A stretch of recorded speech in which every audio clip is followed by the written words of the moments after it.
이건 단순한 유행이 아닙니다. 지금 이 순간 전 세계 공항에서 믿을 수 없는 일이 벌어지고 있습니다. 한국 비자만 1년 이상 기다렸어요. 바닥에 엎드려 오열하는 세계인들. 이례적인 현상에 CNN은 긴급 속보를 내보냈고 각국 정부는 한국 광풍 현상 대책회의에 돌입했습니다. 우리 딸이 한국 때문에 완전히 변했어요. 한 프랑스 어머니의 절규에 담긴 충격적 진실. 도대체 한국에는 무엇이 있길래 이런 일이 벌어지는 걸까요? 당신이 상상도 못한 한국의 진짜 정체 지금 바로 공개합니다.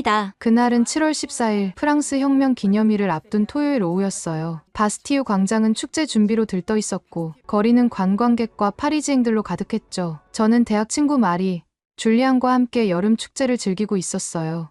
거리 곳곳에서는 아코디언 연주가 흘러나오고 마임 아티스트들이 관객들을 웃기고 있었죠. 우리는 막 구운 크레페를 먹으며 한 마술사의 공연을 보고 있었어요. 그 마술사가 공중에서 비둘기를 꺼내는 순간 모두가 환호성을 질렀죠. 클라라, 저기 봐. 저 사람 정말 대단하다. 마리가 흥분해서 소리쳤어요. 저도 박수를 치며 웃고 있었는데 가방에서 휴대폰을 꺼내려고 지퍼를 여는 그 찰나였어요. 갑자기 옆에서 누군가 제 가방을 확 낚아채더니 미친 듯이 달려가기 시작한 거예요. 안 돼.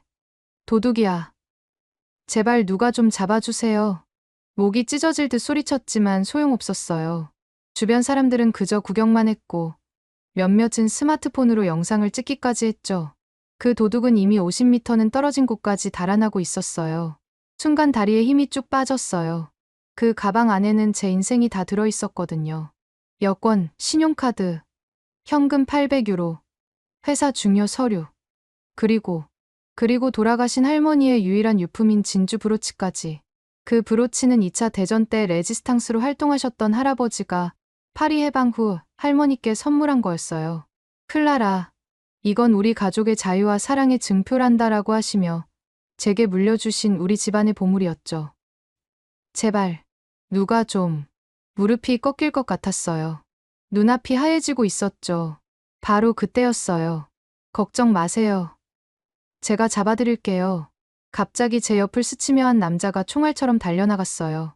동양인이었는데 키는 그리 크지 않았지만 달리는 속도가 어마어마했어요. 마치 올림픽 단거리 선수 같았죠. 그는 놀라운 속도로 도둑과의 거리를 좁혀갔어요. 사람들이 우와, magnifique 하며 감탄사를 내뱉었죠. 불과 몇 초 만에 그는 도둑 바로 옆까지 따라붙었어요. 그 다음 순간 저는 제 눈을 의심했어요. 달리던 그가 순간적으로 몸을 반쯤 틀더니 공중으로 뛰어올랐어요. 그리고는 얍! 강렬한 기압과 함께 회전하며 날린 발차기가 도둑의 어깨를 정확히 강타했어요. 도둑은 그대로 바닥에 굴러떨어졌고 제 가방은 공중으로 붕 떴다가 그의 손에 안착했죠. 광장 전체가 순간 정적에 휩싸였다가 곧 폭발적인 환호성이 터져 나왔어요. 브라보! 잉크로아블! 쿵푸다! 슈퍼히어로야! 수백 명의 사람들이 일제히 박수를 치기 시작했어요. 누군가는 휘파람을 불었고 어떤 아이는 아이언맨이다 라고 소리쳤죠. 그는 도둑이 일어나지 못하도록 발로 제압한 채 주변 사람들에게 완벽한 프랑스어로 말했어요. 경찰을 불러주세요. 이 사람을 넘겨야 합니다. 그리고는 제게 뛰어와 가방을 건네주었어요. 괜찮으세요? 많이 놀라셨죠? 다친 곳은 없으신가요? 그제야 그의 얼굴을 제대로 볼 수 있었어요. 짙은 갈색 눈, 부드러운 미소, 그리고 이마에 맺힌 땀방울. 이상하게도 그 순간 제 심장이 멈춘 것 같았어요. 어떡해. 그 발차기는 대체. 아, 태권도예요. 한국 무술이죠. 어릴 때부터 배웠어요. 그의 목소리는 차분하면서도 따뜻했어요. 정말 고맙습니다. 제 인생이 다 들어있는 가방이었어요. 특히 할머니 유품이. 눈물이 핑 돌았어요. 그가 부드럽게 말했어요. 가족의 물건을 되찾으셨다니 정말 다행이에요. 한국에서는 이런 일이 당연해요. 어려운 사람을 보면 그냥 지나치지 않거든요. 경찰이 도착해 도둑을 연행하는 동안 우리는 자연스럽게 대화를 이어갔어요. 저는 클라라 뒤브아예요. 파리에서 태어났고 마케팅 회사에서 일해요. 김태원입니다. 한국에서 왔어요. 파리 공대에서 로봇공학 연구를 하고 있습니다. 한국요? 와, 지금 파리가 한국에 완전히 빠져 있잖아요. 저희 회사도 한국 시장 진출 준비로 난리예요. 그가 수줍게 웃었어요. 과장이죠. 한국이 뭐 그렇게 특별하겠어요. 하지만 제가 보기엔 그가 특별했어요. 위험을 무릅쓰고 낯선 사람을 도운 용기, 완벽한 프랑스어, 그리고 겸손한 태도까지. 마리가 다가와서 말했어요. 당신 정말 대단해요. 마블 영화에서 튀어나온 것 같았어요. 한국 사람들은 다 당신처럼 싸울 수 있나요? 태원이 웃으며 대답했어요. 아니에요. 저는 운동을 좀 했을 뿐이에요. 한국 남자들은 모두 군대를 가야 해서 기본 체력은 있지만 다 저처럼 하는 건 아니에요. 줄리앙이 흥분해서 물었어요. 군대요? 진짜 군인이었어요? 네. 2년 동안 복무했어요. 공군이었죠. 공군. 전투기 조종사? 아니요. 전자전 장비를 다뤘어요. 요즘은 사이버 전쟁 시대라서요. 우리는 1시간 넘게 서서 이야기를 나눴어요. 태원은 로봇공학 박사과정 중이고 인공지능과 의료 로봇을 연구한다고 했어요. 게다가 피아노도 치고 프랑스 문학도 좋아한다고 하더군요. 어떻게 그렇게 다재다능할 수 있어요? 한국은 경쟁이 치열해서요. 하나만 잘해서는 살아남기 힘들어요. 하지만 저는 그냥 배우는 걸 좋아해요. 헤어지기 전 태원이 조심스럽게 물었어요. 혹시 제가 파리 생활 조언을 좀 구해도 될까요? 여기 온 지 6개월 됐는데 아직도 적응이 안 되는 게 많아서요. 가끔 커피라도 마시면서 제 얼굴이 확 달아올랐어요. 물론이죠. 제 번호 드릴게요. 언제든 연락하세요.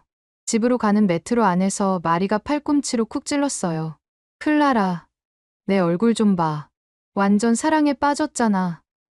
아니야. 그냥 고마운 사람일 뿐이야. 하지만 제 손은 계속 휴대폰을 만지작거리고 있었죠. 언제 그가 연락할까 기다리면서. 일주일 후, 운명은 우리를 다시 만나게 했고, 그때부터 제 인생의 진짜 모험이 시작되었습니다. 정확히 일주일 후 금요일 저녁이었어요. 저는 몽마르트르 언덕 아래 숨어있는 작은 재즈바, 블루문에 있었죠. 이곳은 매주 금요일마다 아마추어 연주자들을 위한 오픈 마이크를 여는데, 저와 친구들의 단골 장소였어요. 클라라, 오늘 연주자들 수준이 꽤 높네. 마리가 레드와인을 한 모금 마시며 말했어요. 저는 무대를 바라보며 고개를 끄덕였죠. 색소폰 연주자가 막 연주를 마치고 박수갈채를 받고 있었어요.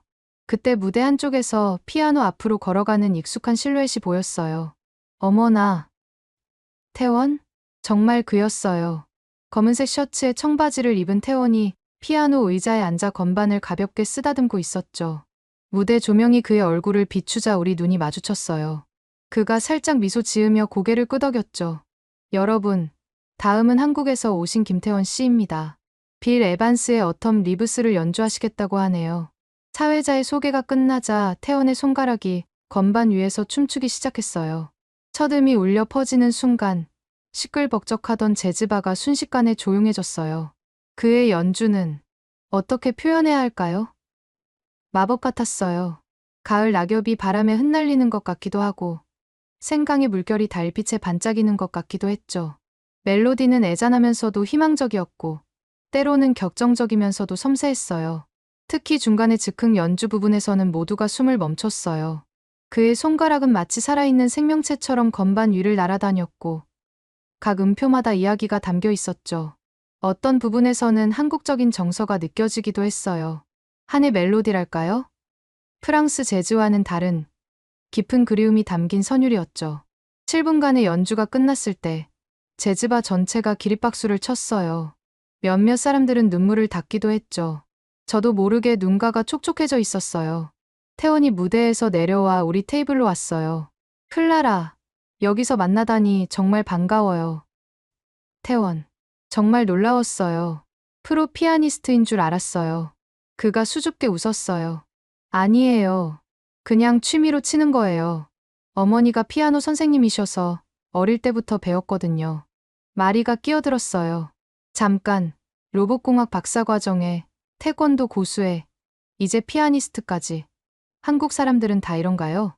한국은 교육열이 높아서 어릴 때부터 여러 가지를 배워요. 피아노, 태권도, 영어, 수학. 경쟁에서 살아남으려면 다재다능해야 하거든요. 우리는 제즈바 테라스로 나와 파리의 야경을 보며 이야기를 이어갔어요. 몽마르트르 언덕 아래 반짝이는 불빛들이 마치 별처럼 빛나고 있었죠.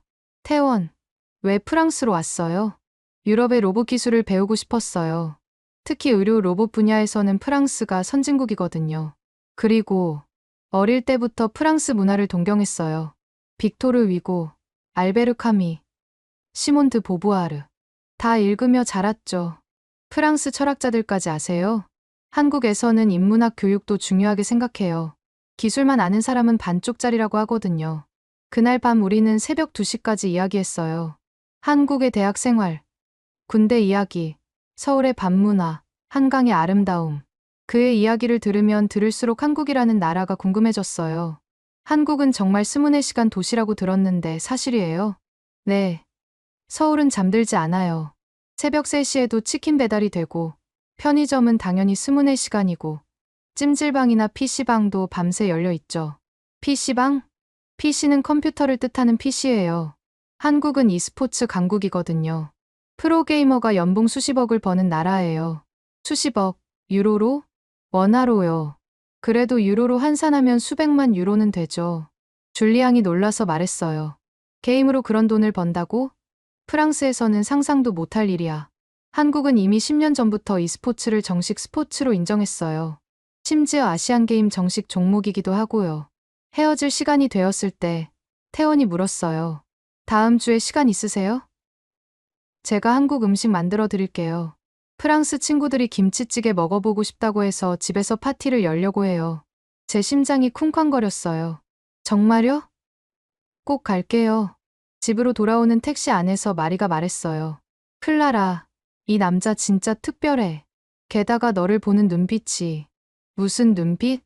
사랑에 빠진 남자의 눈빛이야. 그날 밤, 저는 잠을 이룰 수 없었어요. 태원의 피아노 선율이 계속 귓가에 맴돌았고, 그의 깊은 눈동자가 자꾸만 떠올랐거든요. 그리고 일주일 후에 있을 한국 음식 파티가 너무나 기다려졌죠. 하지만 그때는 몰랐어요. 이 만남이 우리 가족 전체를 뒤흔들 거대한 변화의 시작이었다는 것을. 한국 음식 파티는 정말 환상적이었어요. 태원이 만든 김치찌개, 불고기, 잡채를 먹으며 우리는 더욱 가까워졌죠. 그 후로 우리는 거의 매일 만났어요.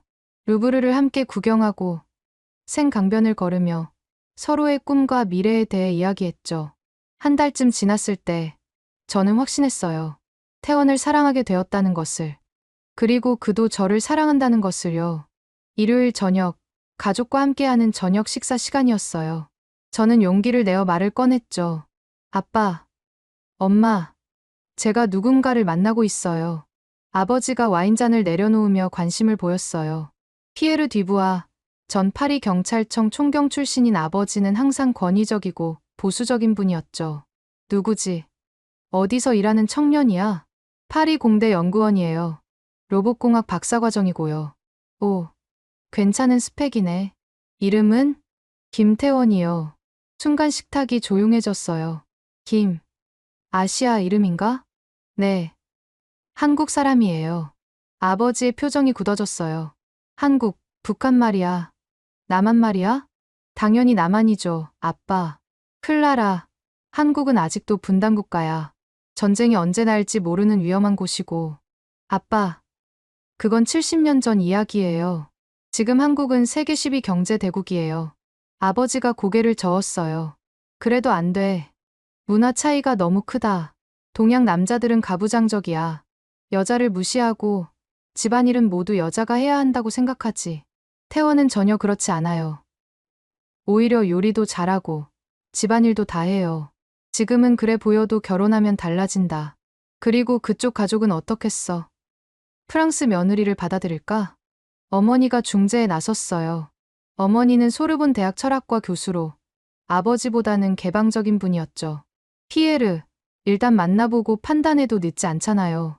마리, 당신은 너무 낭만적이야. 국제결혼이 얼마나 어려운지 알아? 언어도 다르고, 음식도 다르고, 종교도 다를 수 있어. 태원은 프랑스어를 완벽하게 해요. 그리고 종교는 없대요. 아버지가 단호하게 말했어요. 어쨌든 안 돼. 프랑스에는 좋은 남자가 얼마나 많은데 왜 하필 한국 사람이야? 더 이상 그 사람 만나지 마. 아빠, 이건 명령이다. 클라라. 저는 눈물을 참으며 방으로 뛰어들어갔어요. 너무 억울하고 답답했죠. 아버지는 태원을 만나보지도 않고 판단하고 있었어요. 다음날 태원에게 이 사실을 털어놨어요. 그는 의외로 담담했어요. 이해해요. 저희 부모님도 비슷하게 반응하실 거예요. 정말? 한국 부모님들도 국제 결혼을 걱정하시거든요. 특히 서양 여자들이 김치 냄새를 싫어한다고 생각하시죠. 난 김치 좋아하는데. 태원이 부드럽게 웃었어요. 알아요. 하지만 부모님 세대는 다르게 생각하시죠. 시간이 필요해요. 천천히, 하지만 꾸준히 보여드리면 언젠가는 마음을 여실 거예요. 어떻게 그렇게 낙관적일 수 있어? 한국 속담에 정성이 지극하면 하늘도 감동한다는 말이 있어요. 진심은 언젠가 통하게 되어 있어요. 그의 침착함과 인내심이 오히려 저를 더 애타게 만들었어요. 이런 좋은 사람을 왜 아버지는 이해하지 못하는 걸까요? 하지만 운명은 곧 우리에게 특별한 기회를 주었습니다. 아버지의 마음을 돌릴 수 있는 예상치 못한 사건이 일어난 거죠. 2주일이 지난 토요일 아침이었어요.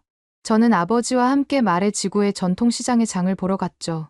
은퇴 후 요리에 빠진 아버지는 매주 토요일 이곳에서 신선한 재료를 사는 것을 즐기셨어요. 클라라, 오늘은 부야베스를 만들 거야. 신선한 해산물을 골라야 해. 우리는 생선 가게 앞에서 랍스터와 홍합을 고르고 있었어요. 그때 갑자기 앞쪽에서 소란이 일어났죠. 아, 안 돼? 80대로 보이는 할머니 한 분이 무거운 장바구니를 들다가 균형을 잃고 쓰러질 뻔했어요. 순식간에 바구니에서 과일과 채소들이 쏟아져 나왔죠. 사람들은 그냥 지나치거나 구경만 했어요. 할머니는 떨리는 손으로 흩어진 물건들을 주우려 했지만 허리를 굽히기도 힘들어 보였죠. 바로 그때 어디선가 한 청년이 달려왔어요. 마담, 괜찮으세요? 제가 도와드릴게요. 태원이었어요. 그는 재빨리 할머니를 부축하고 바닥에 떨어진 물건들을 하나하나 정성스럽게 주워 담았죠. 오, 정말 고마워요. 젊은이. 요즘은 이런 친절한 사람이 없는데 당연히 도와드려야죠. 혼자 이 무거운 걸 어떻게 드세요? 제가 차까지 들어다 드릴게요. 태원은 할머니의 무거운 장바구니 2개를 번쩍 들어 올렸어요. 그리고는 할머니의 팔을 살짝 부축하며 천천히 걸었죠. 할머니의 걸음 속도에 완벽하게 맞추면서요. 젊은이 프랑스 사람이 아닌 것 같은데. 네. 한국에서 왔어요. 아, 한국. 내 남편이 한국전쟁 때 유엔군으로 참전했었지. 1951년이었나. 지리산 전투에서 다리를 다쳤어. 한국은 그때 정말 가난했다고 하던데. 지금은 어때? 이제는 많이 발전했어요. 프랑스에 정말 감사하고 있죠. 그때 도와주신 덕분에 지금의 한국이 있는 거예요. 할머니가 감동한 표정으로 태원을 바라봤어요. 정말 고마운 마음을 아직도 기억하고 있구나. 한국 사람들은 은혜를 잊지 않아요. 프랑스는 우리의 은인이죠. 태원이 할머니를 차까지 모시는 동안 저와 아버지는 멍하니 그 광경을 지켜봤어요. 아버지의 표정이 복잡해 보였죠. 할머니가 차에 타시기 전에 태원의 손을 꼭 잡으며 말했어요. 젊은이, 당신 부모님이 정말 자랑스러워하실 거예요. 이렇게 착한 아들을 두셨으니. 태원이 겸손하게 인사했어요. 과찬이세요. 건강하세요, 마담. 할머니가 떠나고 태원이 우리를 발견했어요. 순간 그의 얼굴이 굳어졌죠. 클라라. 그리고 아버님. 아버지가 어색하게 인사를 받았어요. 안녕하세요. 방금 노부인 도와주는 거 봤습니다. 참 친절하시네요. 아니에요. 당연한 일을 했을 뿐이에요. 아버지가 잠시 망설이다 물었어요.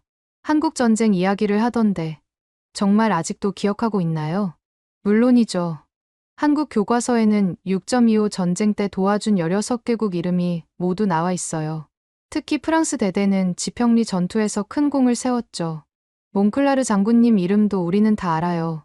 아버지가 놀란 표정을 지었어요. 몽클라르 장군을 아나요? 한국의 모든 학생이 배워요. 프랑스군 묘지도 있고 매년 참배하는 사람들이 많아요. 시장을 나오면서 아버지가 제게 말했어요. 저 청년. 생각보다 괜찮은 것 같구나. 제 가슴이 뛰기 시작했어요. 정말요, 아빠. 일단 한번 집으로 초대해봐라. 제대로 이야기를 나눠보고 싶다. 드디어 기회가 왔어요. 태원의 진심이 아버지의 마음에 작은 균열을 만든 거죠. 며칠 후 태원을 우리 집으로 초대했을 때 그는 완벽한 준비를 하고 왔습니다. 그리고 그날 저녁은 우리 가족 모두에게 잊을 수 없는 시간이 되었죠. 일주일 후 금요일 저녁, 태원이 우리 집을 방문했어요. 현관문을 열었을 때 그는 정장을 말끔하게 차려입고 두 손 가득 선물을 들고 서 있었죠. 안녕하세요. 초대해 주셔서 감사합니다. 태원은 90도로 정중하게 인사했어요. 한국식 인사였죠. 이건 작은 선물입니다. 한국 전통차와 인삼정. 그리고 한과예요. 어머니가 관심을 보였어요. 오, 이 예쁜 상자는 뭐예요? 한과라고 해요. 한국 전통 과자인데 쌀과 꿀로 만들었어요. 달지 않고 고소한 맛이 나요. 프랑스 마카롱의 조상이라고 할 수 있죠. 마카롱의 조상이라고요? 네. 실은 농담이에요. 하지만 만드는 정성은 비슷해요. 아버지가 인삼주를 들어보며 물었어요. 이건 알코올인가요? 네. 6년근 인삼으로 만든 약주예요. 도수는 낮지만 건강에 좋아요. 프랑스 꼬냑처럼 식후에 조금씩 드시면 좋습니다. 저녁 식사가 시작되었어요. 어머니가 정성껏 준비한 꼬꼬뱅과 그라탕이 차려졌죠. 태원 프랑스 음식이 입에 맞나요? 정말 맛있습니다. 어머님이 셰프이신가요? 어머니가 기뻐하며 웃었어요. 아니에요. 그냥 취미로 하는 거예요. 아버지가 본격적인 질문을 시작했어요. 태원 군, 35년간 경찰로 일했다고 들었나? 네. 알고 있습니다. 정말 존경스럽습니다. 시민의 안전을 그렇게 오래 지키셨다니.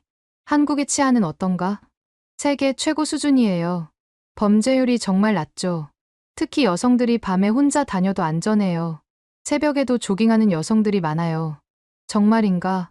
파리는 요즘 밤에 위험한 곳이 많은데 한국은 CCTV가 촘촘하게 설치되어 있고 경찰 순찰도 자주 돌아요. 그리고 시민의식도 높아서 서로 도와주는 문화가 있죠. 아버지가 고개를 끄덕였어요. 군대 갔다 왔다고? 네.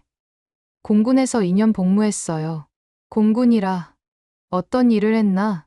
전자전 장비를 다뤘어요. 적의 레이더를 교란하고 우리 전투기를 보호하는 일이었죠. 꽤 전문적인 일이네. 힘들지 않았나? 힘들었지만 많이 배웠어요. 책임감, 동료애, 그리고 인내심을요. 한국 남자들은 모두 이 과정을 거치면서 성숙해져요. 어머니가 끼어들었어요. 태원, 로봇공학 연구는 구체적으로 뭘 하는 거예요? 태원의 눈이 반짝였어요. 수술 보조 로봇을 개발하고 있어요. 의사의 손떨림을 보정하고 미세한 수술을 도와주는 로봇이죠. 파킨슨병 환자의 뇌수술 같은 정밀한 수술에 사용될 예정이에요. 와, 정말 인류에 도움이 되는 연구네요. 감사합니다. 한국은 의료 기술과 로봇 기술이 모두 발달해서 이 분야에서 선두주자가 되려고 노력하고 있어요. 아버지가 와인을 따르며 물었어요. 한국의 미래를 어떻게 보나? 솔직히 말씀드리면 정말 밝다고 봐요. K-팝, K-드라마, K-푸드. 이제 전 세계가 한국 문화에 열광하고 있잖아요. 기술력도 세계 최고 수준이고요. 삼성, LG, 현대 모두 글로벌 기업이 되었죠. 하지만 북한 문제는 태원이 진지하게 대답했어요. 그것도 언젠가는 해결될 거예요. 독일도 통일했잖아요. 평화적으로요. 우리도 그렇게 될 거라 믿어요. 저녁 식사가 끝날 무렵 아버지가 말했어요. 태원 군, 자네는 정말 훌륭한 청년이야. 교육도 잘 받았고 예의도 바르고 미래도 밝아 보여. 태원이 고개를 숙였어요. 과찬이세요. 하지만 제 심장이 멎는 것 같았어요. 아직은 문화 차이가 걱정되네. 우리 클라라가 한국에서 살 수 있을까? 김치를 매일 먹을 수 있을까? 태원이 미소 지으며 대답했어요. 걱정 마세요. 저도 프랑스 치즈 냄새에 익숙해지는데 시간이 걸렸어요. 하지만 이제는 카망베르 없으면 못 살아요. 사랑하는 사람을 위해서라면 무엇이든 적응할 수 있어요. 어머니가 감탄했어요. 정말 현명한 대답이네요. 태원이 일어서며 마지막으로 말했어요.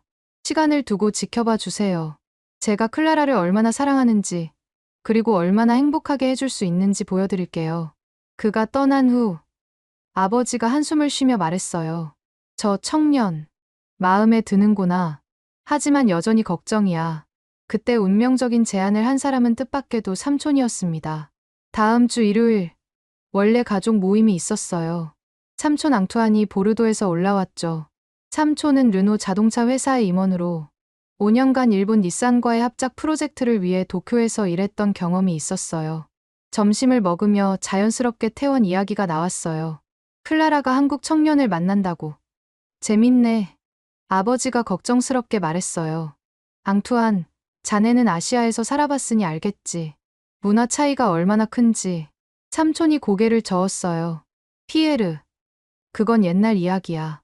특히 한국은 달라. 내가 도쿄에서 만난 한국 비즈니스맨들을 보고 정말 놀랐어. 뭐가 놀라웠는데? 일단 영어 실력이 일본인들보다 훨씬 뛰어나.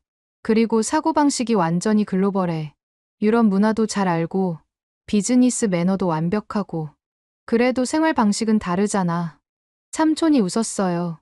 피에르, 작년에 삼성전자 프랑스 지사장을 만났는데 그 사람이 뭐라고 했는지 알아? 이제는 프랑스 젊은이들이 한국으로 일하러 간다고. 파리보다 서울이 더 기회가 많다고 하더라. 어머니가 놀랐어요. 정말이에요?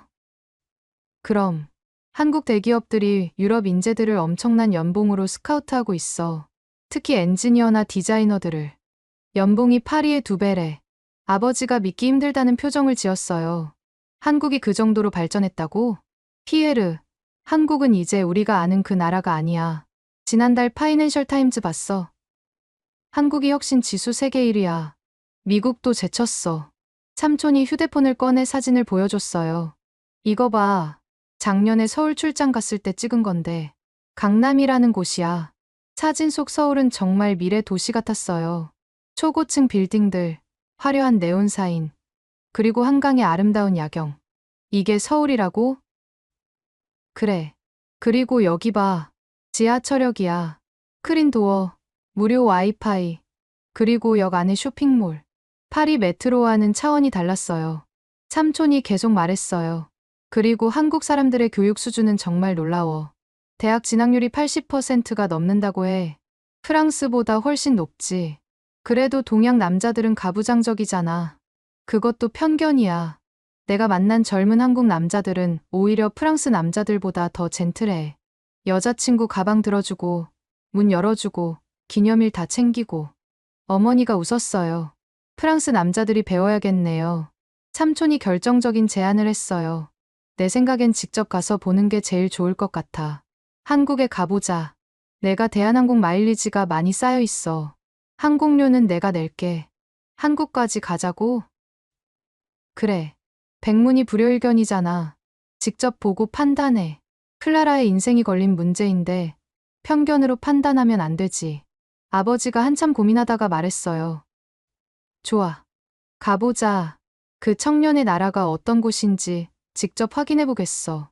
제 가슴이 뛰기 시작했어요. 드디어 가족들이 한국을 직접 볼 기회가 생긴 거예요.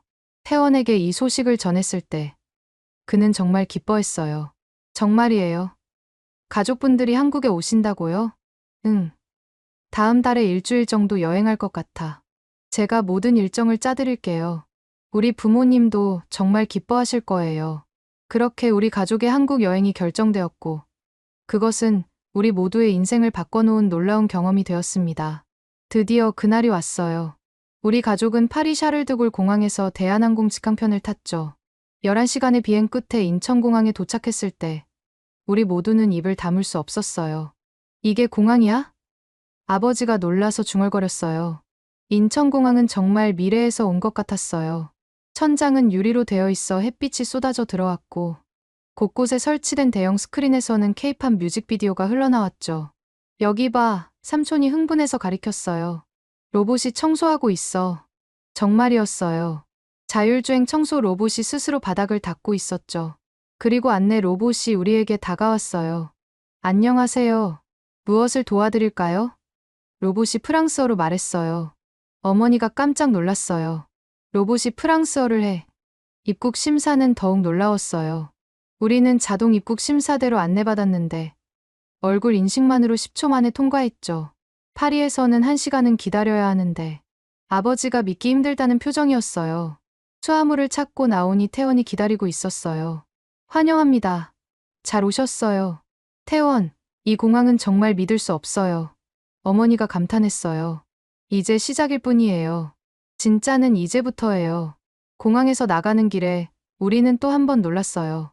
공항철도 여기 공항 바로 아래 연결되어 있었고 프랑스어 안내 방송이 나왔죠.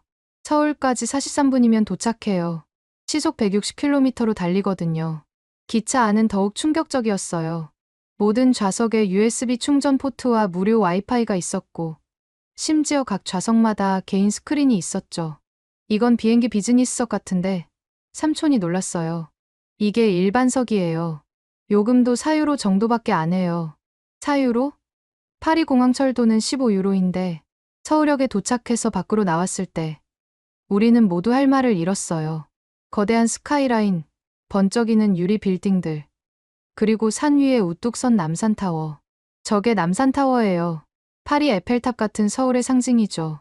태원이 우리를 데려간 호텔은 강남에 있었어요. 호텔 로비에 들어서자마자 또 한 번 충격. 안녕하세요. 비부와 가족 여러분. 로봇 컨시어지가 완벽한 프랑스어로 인사했어요. 체크인을 도와드리겠습니다.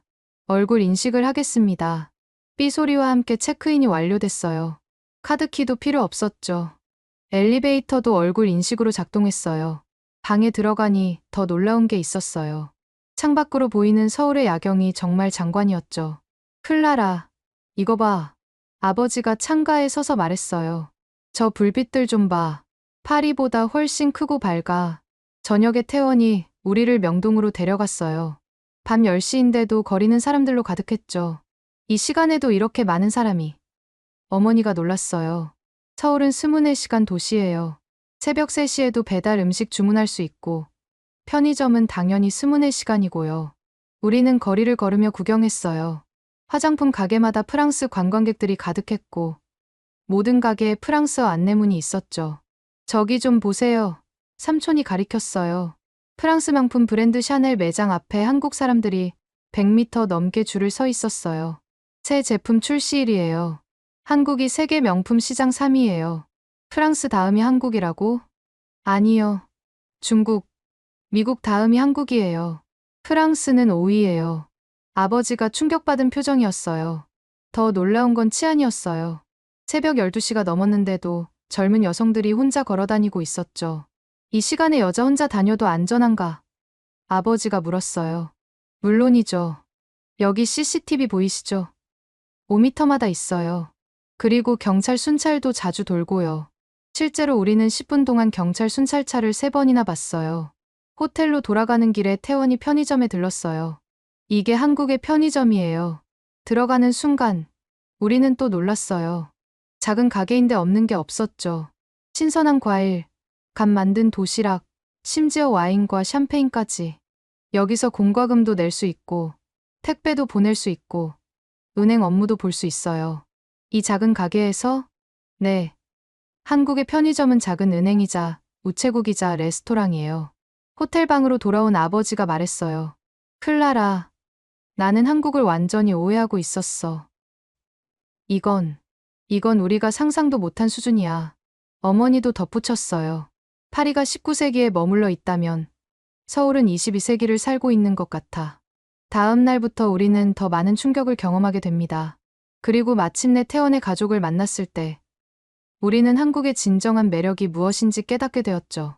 다음 날 아침, 우리는 호텔 조식을 먹으며 또 한 번 놀랐어요. 한식, 양식, 일식, 중식이 모두 준비되어 있었는데 퀄리티가 미슐랭 레스토랑 수준이었죠. 이 김치라는 게 아침부터 먹는 음식이야? 아버지가 조심스럽게 맛을 봤어요. 네. 한국인들은 하루 3끼 모두 김치를 먹어요. 의외로 아버지가 마음에 들어 했어요. 응. 발효 음식이네. 우리 치즈랑 비슷한 원리야. 건강에 좋을 것 같은데. 오전에는 경복궁을 방문했어요. 거대한 궁궐과 정교한 단청에 모두가 감탄했죠. 이게 600년 전에 지어졌다고? 어머니가 놀랐어요. 네. 하지만 한국전쟁 때 많이 파괴되어서 복원한 거예요.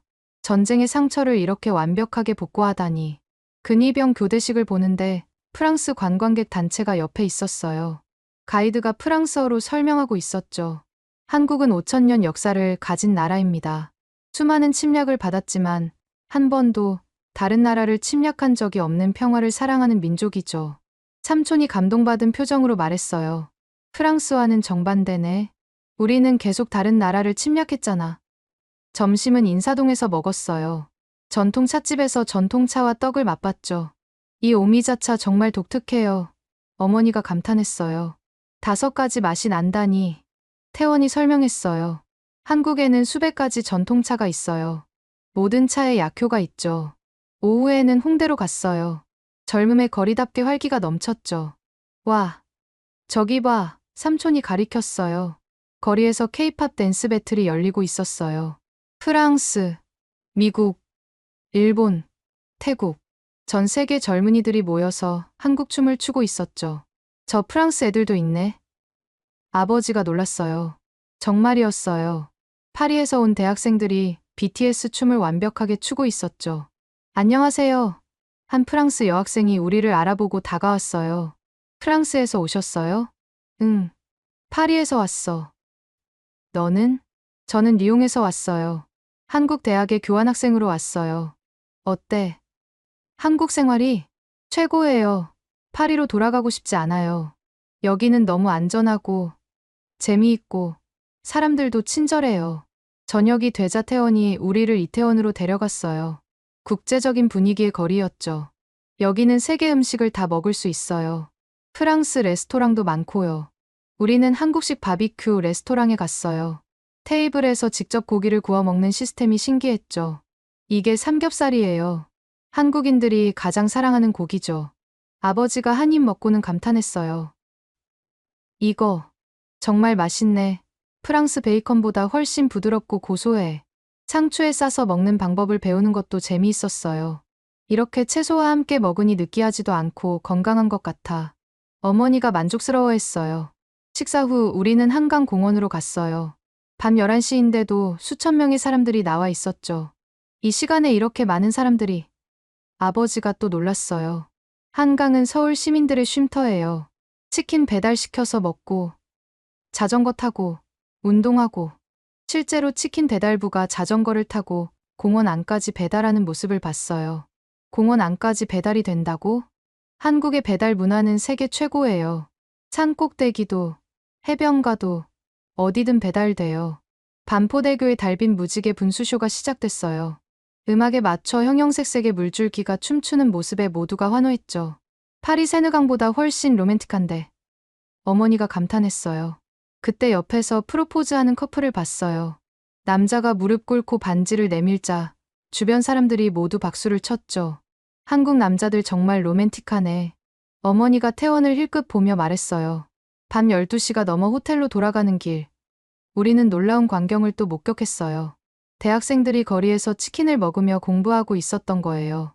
저 학생들 뭐 하는 거야? 내일 시험이 있나 봐요. 한국 학생들은 정말 열심히 공부해요. 카페도 새벽까지 열어요. 정말로 24시간 카페가 있었고, 아는 공부하는 학생들로 가득했어요. 새벽에도 공부를 하다니. 아버지가 감탄했어요. 이래서 한국이 이렇게 발전한 거구나. 호텔로 돌아오는 택시 안에서 아버지가 말했어요. 클라라, 이제 알겠어. 왜 전 세계 젊은이들이 한국으로 오는지. 이곳은 정말 기회의 땅이야. 안전하고, 활기차고, 미래지향적이고. 그럼 이제 태원과의 결혼을 허락하시는 거예요? 아버지가 미소 지었어요. 일단 그의 가족을 만나보자. 이런 훌륭한 나라에서 자란 사람들이 어떤지 궁금하구나. 다음 날, 우리는 드디어 태원의 부모님을 만나게 되었고, 그것은 또 다른 감동의 시간이었습니다. 태원의 부모님 댁은 서울 북쪽 성북동의 한옥이었어요. 전통 한옥을 현대식으로 개조한 집이었죠. 와, 이런 집이 서울에 있다니. 어머니가 감탄했어요. 대문을 열고 들어가니 아름다운 정원이 펼쳐졌어요. 작은 연못에는 잉어가 헤엄치고 있었고, 정자에서는 차향기가 났죠. 어서 오세요. 멀리서 오시느라 고생하셨어요. 태원의 어머니가 우아한 한복을 입고 나오셨어요. 완벽한 프랑스어였죠. 프랑스어를 하세요? 우리 어머니가 놀랐어요. 조금이요. 태원이 프랑스 가니까 배웠어요. 6개월 동안 열심히 했답니다. 아버지가 감동받은 표정이었어요. 우리를 위해 프랑스어를 배우셨다니. 태원의 아버지도 나오셨어요.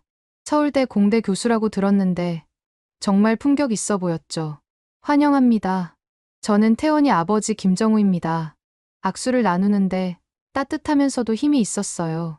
집 안으로 들어가니 더욱 놀라웠어요. 전통미와 현대 기술이 완벽하게 조화를 이루고 있었죠. 한지로 만든 조명, 온돌 바닥, 그리고 최첨단 가전제품들. 정말 아름다운 집이에요. 어머니가 감탄했어요. 과찬이세요. 편하게 계세요. 거실 벽에는 가족 사진들이 걸려 있었어요. 그중 하나가 아버지의 눈길을 끌었죠. 이 군복 입은 분은 저희 아버지, 그러니까 태원이 할아버지세요. 6.25 전쟁 참전 용사이십니다. 프랑스군과 함께 지평리 전투에서 싸우셨어요. 정말요? 아버지가 놀랐어요. 태원의 아버지가 오래된 사진첩을 가져왔어요. 여기 보세요. 1951년 2월 프랑스 대대와 함께 찍은 사진이에요. 사진 속에는 젊은 한국군과 프랑스군이 함께 웃고 있었어요. 할아버지는 항상 말씀하셨어요. 프랑스군이 없었다면 우리는 중공군을 막을 수 없었을 거라고. 프랑스는 우리의 생명의 은인이라고요. 삼촌이 감동해서 말했어요. 70년이 지났는데도 아직 기억하고 계시는군요. 한국인은 은혜를 잊지 않습니다.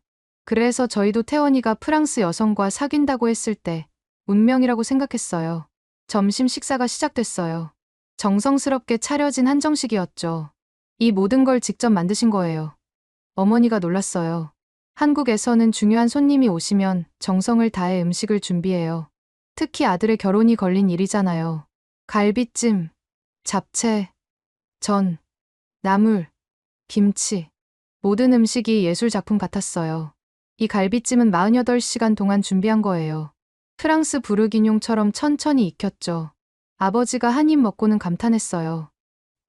이건 미슐랭 3스타 레스토랑보다 맛있어요. 식사를 하며 태원의 부모님은 프랑스에 대한 깊은 지식을 보여주셨어요. 파리는 정말 아름다운 도시죠. 10년 전 신혼여행으로 갔었어요. 베르사유 궁전이 특히 인상적이었죠. 한국 분들이 프랑스를 그렇게 좋아하시나요? 한국인들에게 프랑스는 문화와 예술의 나라예요. 우리가 배워야 할 점이 많죠. 태원의 어머니가 덧붙이셨어요. 특히 프랑스의 가족 문화를 존경해요. 일과 삶의 균형, 긴 점심시간, 가족과 함께하는 저녁. 한국도 이제 그런 문화를 배우려고 노력하고 있어요. 식사 후 태원의 아버지가 서재로 안내했어요. 여기 좀 보세요. 서재 한쪽 벽이 온통 프랑스 책들로 가득했어요. 빅토르 위고, 알렉상드르 뒤마, 사르트르, 까미. 프랑스 문학을 이렇게 많이 읽으셨어요. 우리 아버지가 놀랐어요.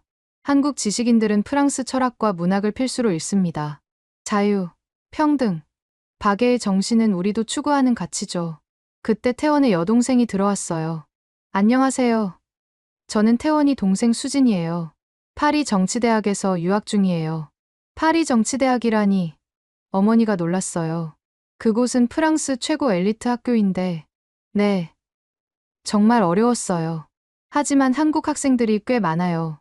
이제 한국 학생 없으면 파리 대학들이 곤란할 정도래요. 오후에는 다 같이 차를 마시며 이야기를 나눴어요. 클라라 씨는 정말 아름다운 분이네요. 태원이가 왜 그렇게 사랑하는지 알겠어요. 태원의 어머니가 따뜻하게 말했어요. 과찬이세요. 태원 씨야말로 정말 훌륭한 분이에요. 태원의 아버지가 진지하게 말했어요. 혹시 결혼하시면 어디서 사실 계획이신가요? 아버지가 대답했어요. 그건 젊은이들이 결정할 일이겠죠. 저희는 어디든 상관없어요. 파리든 서울이든 아이들이 행복하기만 하면 됩니다. 다만 한국 남자들은 좀 특별해요. 가족을 무엇보다 소중히 여기고 아내를 여왕처럼 모시죠. 태원이도 그렇게 키웠어요. 실제로 태원이 어머니를 대하는 모습을 보니 정말 그랬어요. 차를 따라드리고 필요한 것을 미리 준비하고 말씀 하나하나에 귀 기울였죠. 저녁 무렵 태원의 할머니가 오셨어요. 85세라고는 믿기지 않을 정도로 정정하셨죠. 프랑스에서 오셨다면서요? 정말 고마워요. 할머니가 갑자기 우리 아버지 손을 잡으셨어요. 프랑스가 우리를 도와주지 않았다면 우리는 지금 이렇게 살 수 없었을 거예요. 그 은혜를 평생 잊지 못해요. 아버지의 눈가가 촉촉해졌어요. 할머니, 이제 한국이 프랑스보다 더 발전한 것 같은데요. 발전이 뭐가 중요해요. 중요한 건 마음이죠. 태원이가 프랑스 며느리를 데려온다니. 이게 다 인연이에요. 헤어질 시간이 되자 태원의 부모님이 선물을 주셨어요. 작은 선물이에요. 한복인데 클라라 씨 사이즈로 맞췄어요. 비단으로 만든 고급 한복이었어요. 이렇게 비싼 선물을. 어머니가 당황했어요. 가족이 될 사람에게 주는 선물인데 비싸다는 게 어디 있어요. 집을 나서면서 아버지가 말했어요. 클라라, 이제 확실히 알겠다. 태원은 정말 좋은 가정에서 자란 훌륭한 청년이야. 정말요, 아빠? 그래. 그리고 한국이라는 나라도 우리가 배울 점이 정말 많은 것 같구나. 그날 밤 호텔에서 가족회의가 열렸어요. 그리고 마침내 마지막 날 저녁 태원은 우리를 한강 반포대교가 보이는 특별한 곳으로 안내했어요. 한강변 레스토랑이었는데 테라스에서 서울 전경이 한눈에 보였죠. 와, 정말 환상적이네요. 어머니가 감탄했어요. 석양이 지면서 한강이 황금빛으로 물들고 있었어요. 마천루들이 하나둘 불을 켜기 시작했죠. 이곳이 제가 가장 좋아하는 장소예요. 서울의 과거와 현재, 미래가 모두 보이는 곳이죠. 태원이 한강의 역사를 설명했어요. 50년 전만 해도 이곳은 황무지였어요. 한국전쟁으로 모든 게 파괴됐죠. 하지만 보세요. 이제는 세계에서 가장 아름다운 도시 중 하나가 됐어요. 아버지가 진지하게 물었어요. 어떻게 이런 기적이 가능했을까? 교육이에요. 한국 부모들은 자녀 교육에 모든 것을 투자했어요. 그 결과가 지금의 한국이죠. 우리는 한국식 바비큐를 먹으며 대화를 이어갔어요. 태원, 솔직히 물어볼게. 아버지가 말했어요. 클라라와 결혼하면 어디서 살 계획이야? 클라라가 원하는 곳이면 어디든 좋아요. 파리든 서울이든. 다만 제 연구는 계속하고 싶어요. 연구? 의료 로봇이요. 전 세계 사람들을 도울 수 있는 기술을 개발하고 싶어요. 파리든 서울이든 어디서든 할 수 있는 일이죠. 삼촌이 끼어들었어요. 한국 대기업들이 유럽에 연구소를 많이 세우고 있다고 들었어. 네. 삼성, LG, 현대 모두 파리에 연구소가 있어요. 오히려 기회가 더 많아질 거예요. 그때 놀라운 일이 벌어졌어요. 옆 테이블에서 생일 파티를 하던 한국 가족이 우리에게 케이크를 나눠줬어요. 외국에서 오신 손님들이시죠. 함께 축하해 주세요. 전혀 모르는 사람들인데 이렇게 친절하게 대해주는 게 놀라웠어요. 한국에서는 기쁜 일을 나누는 게 당연해요. 태원이 설명했어요. 케이크를 먹으며 그 가족과 이야기를 나눴는데 더 놀라운 사실을 알게 됐어요. 저희 딸도 프랑스 유학 준비 중이에요. 파리 제과학교에 가고 싶대요. 프랑스 제과를 배우러요? 네. 한국 젊은이들 사이에서 프랑스 문화가 정말 인기예요. 프랑스어 학원도 대기자가 몇 달씩 밀려 있대요. 서로의 연락처를 교환하고 헤어졌어요. 한국 사람들 정말 따뜻하네요. 어머니가 감동했어요. 반포대교 무지개 분수가 시작됐어요. 베토벤 교향곡에 맞춰 춤추는 물줄기가 장관이었죠. 아름다워. 어머니가 감탄했어요. 그 순간 아버지가 일어나서 말했어요. 여러분, 제가 할 말이 있습니다. 모두가 아버지를 바라봤어요. 이번 한국 여행은 제 인생에서 가장 충격적인 경험이었어요. 제가 얼마나 편견에 갇혀 있었는지 깨달았죠. 아버지가 태원을 바라봤어요. 태원, 자네는 정말 훌륭한 청년이야. 그리고 자네 가족도, 자네 나라도 모두 훌륭해. 그리고 저를 향해 돌아섰어요. 클라라, 내가 틀렸어. 태원은 내가 만날 수 있는 최고의 남자야. 내 축복을 받아라. 저는 눈물이 났어요. 태원도 감격해서 일어나 아버지께 깊이 인사했어요. 감사합니다, 아버님. 클라라를 정말 행복하게 해드리겠습니다. 어머니도 눈물을 닦으며 말했어요. 한국이 이렇게 멋진 나라인 줄 몰랐어요. 클라라가 여기서 살아도 전혀 걱정 없을 것 같아요. 삼촌이 와인잔을 들었어요. 자, 그럼 이 멋진 커플을 위해 건배. 건배. 그날 밤, 한강의 야경을 배경으로 태원이 제게 정식으로 프로포즈했어요. 클라라, 나와 결혼해 줄래요? 네. 1000번이고 10,000번이고, 네. 반지는 한국 전통 문양이 새겨진 특별한 디자인이었어요. 한불수교 140주년 기념으로 만든 한정판이에요. 우리처럼 두 문화가 만나는 의미죠. 정말 완벽한 순간이었어요. 호텔로 돌아가는 길, 우리는 또 놀라운 광경을 봤어요. 새벽 1시인데도 거리에는 활기가 넘쳤고 편의점에서 라면을 먹는 젊은이들, 카페에서 공부하는 학생들, 조깅하는 사람들까지. 이 도시는 정말 잠들지 않는구나. 아버지가 감탄했어요. 한국의 에너지예요. 끊임없이 앞으로 나아가는 힘이죠. 태원이 말했어요. 그렇게 우리 가족의 한국 여행은 끝났지만 새로운 시작이 기다리고 있었죠. 6개월 후, 우리는 파리에서 결혼식을 올렸어요. 에펠탑이 보이는 트로카데로 정원의 아름다운 웨딩홀이었죠. 놀라운 건 하객의 절반이 한국에서 온 분들이었다는 거예요. 태원의 가족, 친척, 친구들이 무려 50명이나 파리로 왔죠. 한국에서 이렇게 많은 분들이. 어머니가 놀랐어요. 한국에서는 결혼식이 정말 중요한 행사예요. 가족의 경사니까요. 태원의 어머니가 설명했어요. 더 놀라운 건 한국 하객들이 모두 프랑스어로 간단한 인사를 준비해 왔다는 거예요. 봉주르, 트레 외뢰, 서툴지만 진심이 담긴 프랑스어 인사에 프랑스 하객들이 감동했죠. 결혼식은 동서양의 아름다운 조화였어요. 제가 한복을 입고 입장하자 모두가 감탄했죠. 오라라, 마니피크. 그리고 태원이 프랑스 정장을 완벽하게 소화한 모습도 멋있었어요. 주례는 프랑스 신부님과 한국 목사님이 함께 하셨어요. 두 분 모두 상대국 언어로 축사를 해주셨죠. 하이라이트는 축하 공연이었어요. 태원의 대학 동기들이 준비한 K-팝 공연이 시작되자 웨딩홀이 클럽으로 변했어요. BTS의 다이너마이트가 울려 퍼지자 프랑스 하객들도 모두 일어나 춤을 췄어요. 80세 할머니부터 5살 꼬마까지 모두가 하나가 되었죠. 이게 바로 한국 파워야. 삼촌이 신나게 춤추며 외쳤어요. 더 감동적인 건 태원 친구들이 준비한 샹송 공연이었어요. 샹젤리제를 완벽한 프랑스어로 불렀죠. 한국 사람들이 우리 노래를 이렇게 잘 부르다니 프랑스 하객들이 감격했어요. 피로연에서는 한식과 프랑스 요리가 함께 나왔어요. 김치와 푸아그라, 불고기와 에스카르고, 막걸리와 샴페인의 조화가 완벽했죠. 특히 태원의 할머니가 직접 담근 김치를 프랑스 하객들이 맛보고는 극찬했어요. 이건 예술이야.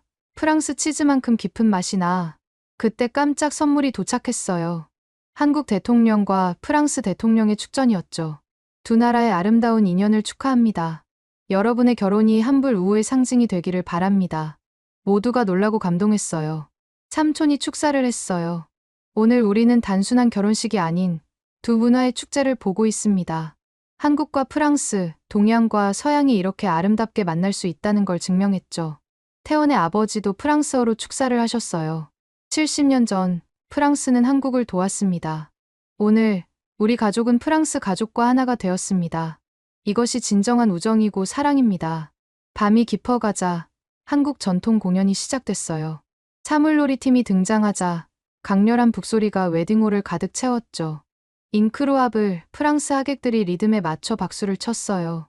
신기한 건 사물놀이 리듬에 프랑스 아코디언이 합류했다는 거예요. 동서양 악기의 즉흥 협연이 시작된 거죠. 이건 정말 역사적인 순간이야. 음악 평론가인 프랑스 하객이 감탄했어요. 새벽 2시까지 파티는 계속됐어요. 한국 하객들이 준비한 떡과 프랑스 하객들이 준비한 마카롱을 나눠 먹으며 모두가 하나가 되었죠. 한국 사람들 정말 신나게 노는구나. 아버지가 감탄했어요. 프랑스 사람들도 만만치 않네요. 태원의 아버지가 화답했어요. 결혼식이 끝나고 많은 프랑스 하객들이 제게 다가와 말했어요. 한국에 꼭 가보고 싶어졌어. 이렇게 멋진 문화를 가진 나라라니. 실제로 그 후 6개월 동안 우리 결혼식에 참석했던 프랑스 친구 중 절반이 한국을 방문했어요. 신혼여행은 당연히 한국과 프랑스 두 곳에서 보냈죠. 그리고 그때 우리는 놀라운 광경을 목격하게 됩니다. 결혼 1년 후, 우리는 다시 인천공항에 있었어요. 이번엔 태원의 국제 로봇공학학회 참석차 한국을 방문한 거였죠. 공항에 도착하자마자 우리는 놀라운 광경을 목격했어요. 클라라, 저것 좀 봐. 태원이 가리켰어요. 입국장에는 끝없는 줄이 늘어서 있었는데 전 세계 각국에서 온 젊은이들이었어요. 실리콘밸리보다 판교가 더 기회가 많대. 미국 청년이 친구에게 말하고 있었어요. 나는 삼성에서 인턴십 하려고 왔어. 여기서 경력 쌓으면 어디서든 인정받는데. 독일 청년이 대답했어요. K-뷰티 배우러 왔어요. 한국 화장품 기술은 세계 최고예요. 일본 여성이 흥분해서 말했어요. BTS 프로듀서가 되는 게 꿈이에요. 브라질 청년이 외쳤어요. 우리는 공항 카페에 앉아 이 놀라운 광경을 지켜봤어요. 1년 전보다 외국인이 훨씬 많아진 것 같아. 태원이 말했어요. 실제로 카페 종업원에게 물어보니 하루 평균 10만 명의 외국인이 입국한다고 했어요. 특히 20에 30대가 70%예요. 다들 한국에서 꿈을 찾으러 오는 거죠. 우리가 서울 시내로 가는 공항철도를 탔을 때 더 놀라운 대화를 들었어요. 파리 패션위크. 이제 서울 패션위크가 대세야. 프랑스 패션 디자이너가 말했어요. 맞아. 지수, 제니 같은 케이팝 스타들이 입으면 바로 세계적 트렌드가 되잖아. 이탈리아 디자이너가 동의했어요. 강남역에 도착하니 거리는 온통 외국인들로 가득했어요. 여기가 강남이구나. 드디어 왔어. 싸이의 강남 스타일 그 강남. 모든 간판이 한국어, 영어, 중국어, 일본어 4개 국어로 되어 있었고 심지어 프랑스어 안내도 있었어요. 한국이 정말 세계의 중심이 됐네. 제가 감탄했어요. 홍대에 가니 더 놀라웠어요. 세계 각국의 젊은이들이 한국 춤을 배우고 한국 노래를 부르고 한국 음식을 먹고 있었죠. 저는 프랑스에서 왔어요. 한 프랑스 청년이 우리를 알아보고 다가왔어요. 프랑스에 어디서요? 리옹이요. 한국 요리사가 되려고 왔어요. 한식이 곧 세계를 지배할 거예요. 실제로 한식당 앞에는 외국인들이 줄을 서 있었어요. 김치찌개 먹으러 2시간 기다렸어. 러시아 관광객이 자랑스럽게 말했어요. 우리는 서울대 캠퍼스도 방문했어요. 놀랍게도 수업의 절반이 영어로 진행되고 있었고 학생의 30%가 외국인이었어요. 하버드 합격했는데 서울대 선택했어요. 미국 학생이 말했어요. 왜요? 여기가 미래니까요. 인공지능, 로봇, 바이오, 다 한국이 선도하고 있잖아요. 태원의 학회에서는 더 놀라운 이야기를 들었어요. 유럽 최고 인재들이 다 한국으로 가고 있어. 파리 공대 교수가 한탄했어요. 어쩔 수 없지. 한국 기업들이 2배, 3배 연봉을 주는데 그것보다 중요한 건 기회야. 한국에서는 젊은 연구자도 큰 프로젝트를 맡을 수 있거든. 귀국 전날 우리는 다시 인천공항에 갔어요. 출국장에서 놀라운 장면을 봤죠. 한 프랑스 청년이 바닥에 주저앉아 울고 있었어요. 돌아가기 싫어. 한국에 남고 싶어. 공항 직원이 달래고 있었지만 소용없었어요. 비자 연장 안 되나요? 뭐든 할게요. 청소라도 할게요. 이런 장면이 곳곳에서 벌어지고 있었어요. 이제 전 세계가 한국을 향하고 있구나. 태원이 말했어요. 자랑스러워. 제가 물었어요. 자랑스럽기도 하고 책임감도 느껴져. 이렇게 많은 사람들이 한국에 희망을 걸고 있으니까. 비행기를 타기 전 우리는 공항 라운지에서 뉴스를 봤어요. 올해 한국 방문 외국인 5천만 명. 돌파. 전 세계 대학 한국어과 지원율 역대 최고. 할리우드보다 충무로. 한국 영화 산업 세계 정복. 정말 놀라운 시대가 왔어요. 그리고 저는 그 중심에서 사랑하는 사람과 함께 있다는 게 너무 행복해요. 여러분, 이것이 제 이야기예요. 한 프랑스 여성이 한국 남자를 만나 편견을 깨고 진정한 사랑을 찾은 이야기. 그리고 전 세계가 왜 한국에 열광하는지를 직접 경험한 이야기죠. 한국은 더 이상 동양의 작은 나라가 아니에요. 세계의 중심이고, 미래이고, 희망이에요. 만약 여러분도 한국을 경험할 기회가 있다면 절대 놓치지 마세요. 여러분의 인생이 완전히 바뀔 거예요. 사랑하는 태원과 함께 파리와 서울을 오가며 사는 저는 두 문화의 다리가 되어 정말 행복합니다. 감사합니다. 메르시 복구. 감사합니다. 지금까지 프랑스 여성 클라라와 한국 남성 태원의 감동적인 사랑 이야기 어떠셨나요? 편견을 넘어선 진정한 사랑, 그리고 한국의 놀라운 매력을 느끼셨기를 바랍니다. 이런 감동적인 이야기가 여러분께도 힘이 되었다면 꼭 좋아요와 구독 부탁드립니다. 그리고 특별히 이 영상을 공유해주세요. 전 세계에 한국의 진정한 매력을 알리고 문화의 벽을 넘는 사랑의 가능성을 널리 전파하기 위해서요. 여러분의 작은 공유가 누군가에게는 인생을 바꾸는 계기가 될 수 있습니다. 다음에도 더욱 감동적인 이야기로 찾아뵙겠습니다. 지금까지 코리아 원더풀이었습니다. 감사합니다.